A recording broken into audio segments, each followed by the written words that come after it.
बिस्मिल्लाहिर्रहमानिर्रहीम। I am Mohammad Bilal from superior group of colleges Dera Ghazi Khan campus. Dear student, आज हम first year ICS chapter 2 basic of information technology को discuss करेंगे। हमारा आज का जो टॉपिक है वो है नेटवर्क प्रोटोकॉल्स। तो आइए चलते हैं अपने टॉपिक की तरफ। नेटवर्क प्रोटोकॉल्स क्या हैं और ये किस तरह काम करते हैं। सबसे पहले हम इसकी डेफिनेशन को डिस्कस करते हैं कि डेफिनेशन क्या है।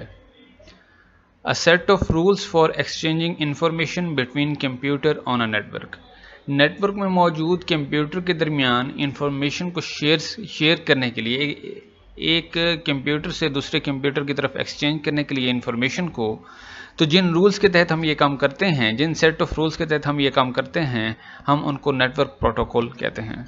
अ सेट ऑफ रूल्स का वो set for exchanging information between computer on a network, जो कि नेटवर्क में कंप्यूटर्स के दरमियान इंफॉर्मेशन को एक्सचेंज करने के लिए इस्तेमाल हों, उन्हें हम नेटवर्क प्रोटोकॉल्स कहते हैं। टाइप्स ऑफ लैन प्रोटोकॉल में हमारे पास जो फर्स्ट वन है वो है Ethernet, second one token ring and the third one ARCNET. तो सबसे पहले डिस्कस करते हैं कि एथरनेट किस तरह काम करता है। Definition: ethernet is the most commonly used LAN protocol. Ethernet सबसे ज़्यादा इस्तेमाल हो जाने वाला लैन प्रोटोकॉल है। लैन प्रोटोकॉल क्या है? लैन लोकल एरिया नेटवर्क को हम कहते हैं। हमारे पास मुख्तलिफ नेटवर्क्स हैं, लैन है, मैन है, वैन है। तो उसमें जो फर्स्ट वन है लैन, तो ये एथरनेट लैन का प्रोटोकॉल है। Ethernet is the most commonly use LAN protocol. Ethernet सबसे ज़्यादा इस्तेमाल में लाया जाने वाला लैन प्रोटोकॉल है। It uses high speed cable. ये हाई स्पीड केबल्स को इसमें इस्तेमाल की जाती हैं। एंड बस टोपोलॉजी, और बस टोपोलॉजी को हम एथरनेट में इस्तेमाल करते हैं। एक्सप्लेनेशन की तरफ आते हैं कि एथरनेट की वजाहत की तरफ आते हैं कि किस तरह काम करता है। ऑल कंप्यूटर इन एथरनेट में मौजूद तमाम कंप्यूटर यूज सेम केबल को यूज़ करेंगे to send and receive data को सेंड करने के लिए और रिसीव करने के लिए सेम केबल को इसमें यूज़ किया जाएगा। दे सेम रूल्स फॉर कम्युनिकेशन, और ये कम्युनिकेशन के लिए भी, सेंडिंग के लिए एंड रिसीविंग के लिए सेम रूल्स होंगे। इफ़ टू और more computer transmit data at the same time. अब यहाँ पर एक कंडीशन आपको बताई जा रही है, एक सिचुएशन आपको बताई जा रही है। इफ़ टू और मोर कंप्यूटर, अगर दो या दो से ज़ायद computer transmit data at the same time, एक ही टाइम पर अगर वो डाटा को ट्रांसमिट करते हैं, the message can be lost. तो इस सूरत में मैसेज आपका लॉस्ट हो सकता है, ख़त्म हो सकता है, डिस्ट्रॉय हो सकता है। अ कंप्यूटर पहले चेक करेगा if the cable is in use. Computer ये देखेगा कि केबल क्या पहले इस्तेमाल में है, बिफोर ट्रांसमिटिंग से पहले क्या केबल इज़ इन यूज़ है। द कंप्यूटर वेट, तब कंप्यूटर क्या करेगा? वेट करेगा। If the cable is being used, अगर केबल को इस्तेमाल किया जा रहा है। It start transmitting data if the cable is free, और ये डाटा को उस टाइम पर ट्रांसमिट करेगा जब केबल फ्री हो जाएगी। दोबारा इस कंडीशन को हम देखते हैं कि अगर दो या दो से ज़ायद कंप्यूटर आपस में डाटा को ट्रांसमिट कर रहे हैं एक ही टाइम पर, तो इस सूरत में मैसेज लॉस्ट हो सकता है।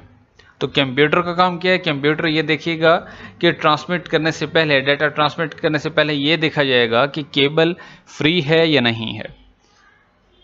अगर केबल फ्री नहीं है तो कंप्यूटर वेट करेगा केबल के फ्री होने का, और डाटा को उस टाइम पर ट्रांसमिट करेगा जब केबल फ्री हो जाएगी।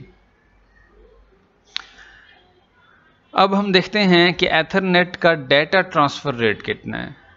तो एथरनेट का जो डाटा ट्रांसफ़र रेट है वो फ्रॉम 10 मेगाबाइट्स पर सेकेंड टू 100 गीगाबाइट्स पर सेकेंड, ये क्या कर रहा है? काम कर रहा है। 10 MB से 100 MB के दरमियान इसका जो है वो डाटा ट्रांसफ़र रेट है। अब हम देखते हैं कि टोकन रिंग क्या है।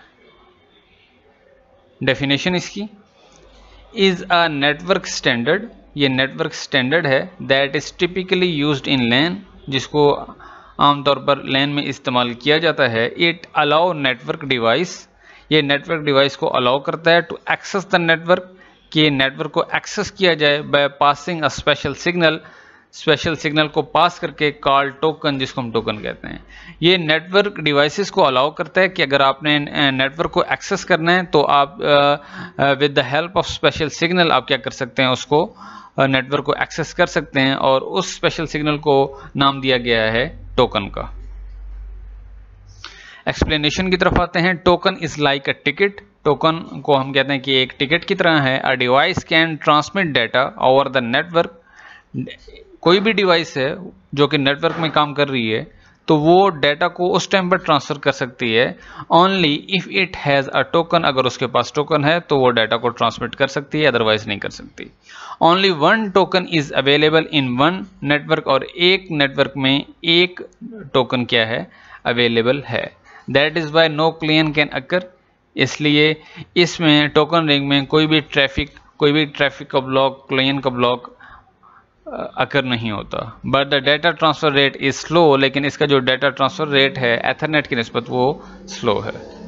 तो डाटा ट्रांसफर रेट इसका कितना है, 4 MB टू 1 GB। इसका जो डाटा ट्रांसफर रेट है वो 4 MB से 1 GB के दरमियान है, जबकि जो एथरनेट का था वो था 10 MB से 100 GB तक। नेक्स्ट हम देखते हैं आर्कनेट क्या है। सबसे पहले हम ये देखते हैं कि आर्कनेट किस वर्ड का एब्रीवेशन है। Attached resource computer network. Definition की तरफ आते हैं। It is a LAN protocol, ये एक लैन प्रोटोकॉल है। इट वाज इंट्रोड्यूस इन 1977, और इसको 1977 में इंट्रोड्यूस करवाया गया था। It uses twisted pair, coaxial cable and fibre optic media. ये किन केबल्स को यूज़ करती है, ये ट्विस्टेड पेयर केबल को यूज़ करेगी, ये कोक्सियल केबल को यूज़ करेगी, एंड फाइबर ऑप्टिक मीडिया, और फाइबर ऑप्टिक मीडिया को क्या किया जाएगा, इसमें यूज़ किया जाएगा। आर्कनेट यूजेज स्टार, बस और कम्बिनेशन ऑफ दिस टेक्नोलॉजीज। आर्कनेट में इस्तेमाल किया जाता है, आर्कनेट में स्टार को, बस को, और कॉम्बिनेशन ऑफ दिस टेक्नोलॉजी, या इन दो टेक्नोलॉजीज की कॉम्बिनेशन को हम क्या करते हैं, इसमें यूज़ करते हैं। The original ARCNET protocol was very slow, लेकिन जो ओरिजिनल आर्कनेट प्रोटोकॉल है वो बहुत ज़्यादा स्लो है। डाटा ट्रांसफर रेट इसका अमूमी तौर पर 2.5 MB पर सेकेंड है, लेकिन जो फास्ट आर्कनेट है वो अपनी स्पीड को इंक्रीज कर देते हैं, ट्रांसमिशन रेट को, तो वो ले जाते हैं 100 MB पर सेकेंड तक। तो बेटा आज के लेक्चर में हमने नेटवर्क स्टैंडर्ड्स को डिस्कस किया, जिसमें हमने ये देखा कि एथरनेट किस तरह काम करता है, जिसमें हमने ये देखा कि टोकन रिंग किस तरह काम करता है, और आर्कनेट किस तरह काम करता है। तो उम्मीद है कि आपको इसमें किसी भी किस्म की कोई कन्फ्यूजन नहीं होगी, और अगर आपका कोई क्वेश्चन है इस लेक्चर से रिलेटेड, इस लेक्चर के किसी भी एरिया से रिलेटेड, तो आप मेरे से क्वेश्चन कर सकते हैं, क्वेरी कर सकते हैं। इंशाअल्लाह आपसे अगले लेक्चर में मुलाकात होगी, तब तक के लिए इजाज़त दें, अपना ख्याल रखिएगा। अल्लाह हाफ़िज़।